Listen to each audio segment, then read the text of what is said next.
The United States and Iran have offered sharply different accounts of the sinking of an Iranian warship in the Indian Ocean last week, with Washington rejecting Tehran's claim the vessel was unarmed and Iranian officials insisting it was operating in a non-combat role. According to Associated Press, the United States Indo-Pacific Command on Sunday rejected Iran's claim that the warship IRS Dina was unarmed when it was sunk in a submarine attack in international waters off Sri Lanka on March 4th. In a statement on X, INDOPACOM called Iran's assertion that the vessel was unarmed false. The response followed strong objections from Tehran, which has repeatedly characterized the warship as defenseless, saying it was returning home after taking part in a naval exercise. An Indian Navy official, speaking on condition of anonymity because he was not authorized to brief the media, said the Iranian vessel was not entirely unarmed and had taken part in drills alongside other countries' warships. Some experts have, however, suggested that visiting ships at such events typically do not carry a full combat load of live munitions unless scheduled for live fire drills. They say even during the sea phase of exercises, ships generally carry only tightly controlled ammunition limited to specific drills.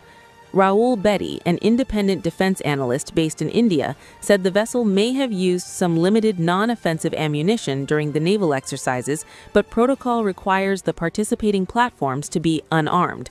The precondition of participating in such a parade or such a ceremony is that the vessel, comes unarmed. That is the precondition of the Indian Navy, and it's a precondition of most navies when they hold such similar sort of fleet reviews, Bedi said. Iran's Deputy Foreign Minister Saeed Khatibzad said Friday that the warship, sunk by a U.S. torpedo, had not been carrying weapons and accused Washington of targeting a ceremonial vessel.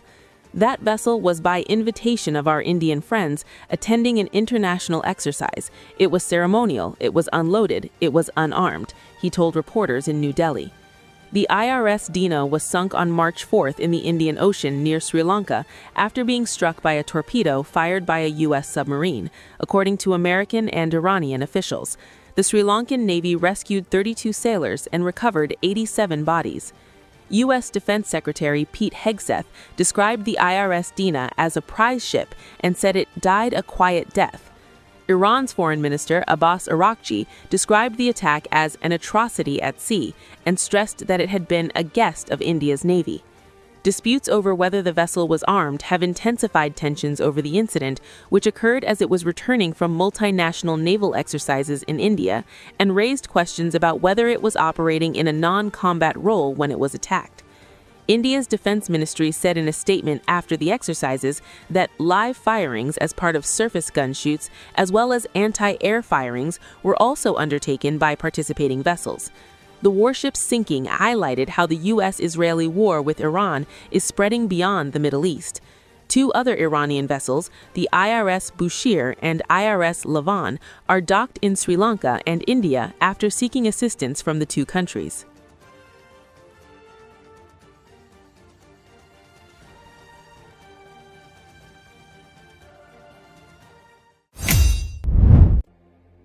Mojtaba Khamenei, a son of Iran's late supreme leader, has been named his successor. According to Associated Press, he had long been considered a contender, even before an Israeli strike killed his father at the start of the war. He had never been elected or appointed to a government position. U.S. President Donald Trump had called the possible selection of the younger Khamenei unacceptable to succeed his father. There was no immediate White House comment after the announcement by Iran's state TV shortly after midnight Monday.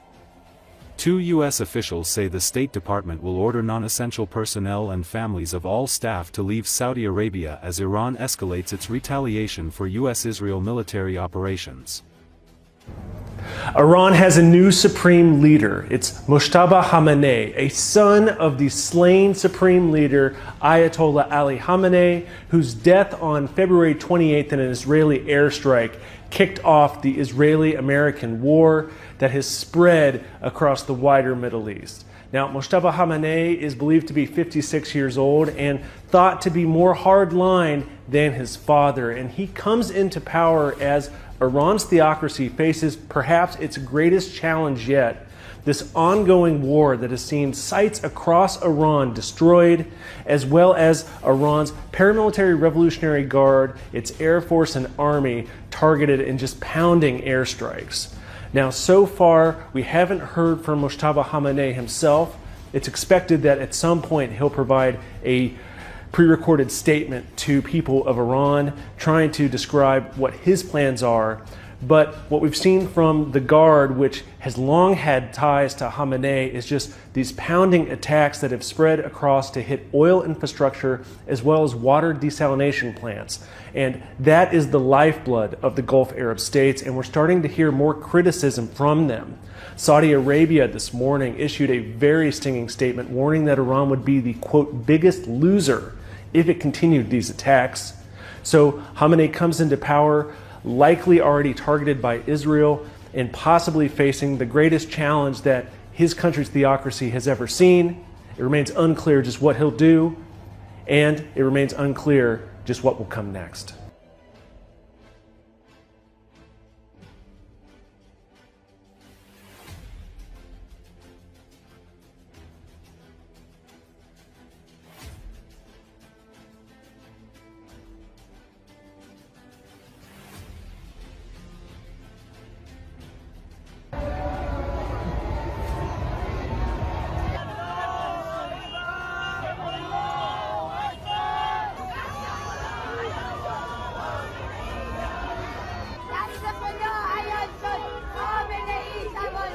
اینم برای همون پیش ساخته بودم 10 سال پیش.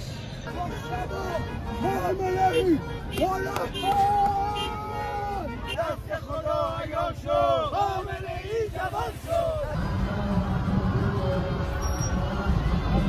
الله اکبر، خامنه‌ای رهبر.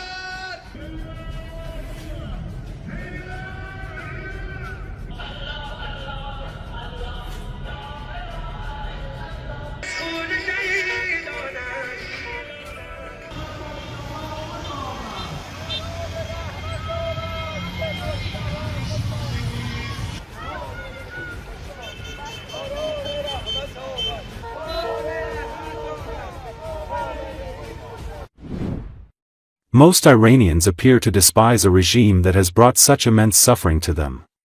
In this case, several police stations in the city were severely damaged and fires broke out as a result of U.S. airstrikes on Tehran. Local residents who gathered at the scene welcomed the incident with joy instead of extinguishing the burning building.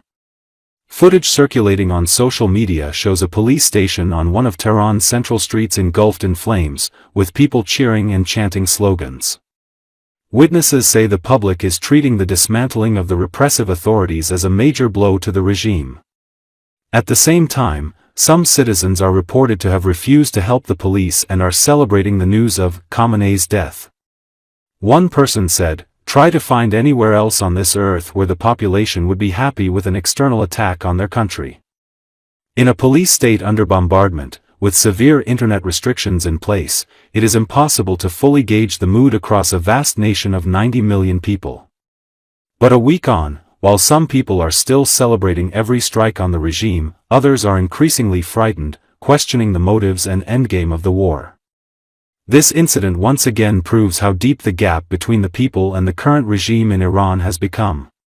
While it still has large numbers of die-hard supporters, its many opponents are split between those cheering on the US and Israel, and those who are deeply suspicious. US President Donald Trump says that Iranian people are happy, grateful to him for airstrikes.